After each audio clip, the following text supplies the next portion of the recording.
Ang taong nag-imbento ng paggamot sa wastewater ay tunay na isang henyo, parang hinahayaan mong habarin ng maruming tubig ang kanyang maruming balabal at maging malinaw na tubig ng bukal. Ang dumi sa alkantarilya ng lungsod ay dumadaloy sa ilalim ng lupa patungo sa isang planta ng paggamot, ang mga screw pump ay nagtataas ng tubig. At ang mga metal screen ay humuhuli ng malalaking mga labi tulad ng plastic, bag, at mga tuwalya ng papel, na tinatanggal ng isang sistema ng rake, pagkatapos ang tubig ay pumapasok sa isang grit chamber, kung saan ang umiikot na mga blades ay lumilikha ng isang vortex na nagpapahintulot sa buhangin, putik at iba pang mabibigat na mga particle na tumira, ang nilinaw na tubig.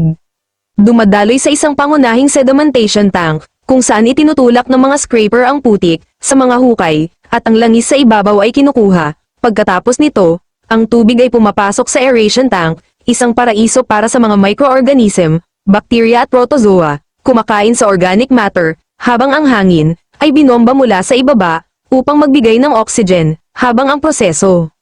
ay nagpapatuloy, ang mga mikrobyo ay nagbubuklod sa mga kawan, ang pinaghalong, dumadaloy sa isang pangalawang clarifier, kung saan ang mga kawan ay tumitira para sa muling paggamit, at ang malinis na tubig ay lumilipat sa disinfection tank, pinapatay ng mga UV lamp ang anumang natitirang mapaminsalang mikrobyo. Sa wakas, ang purified na tubig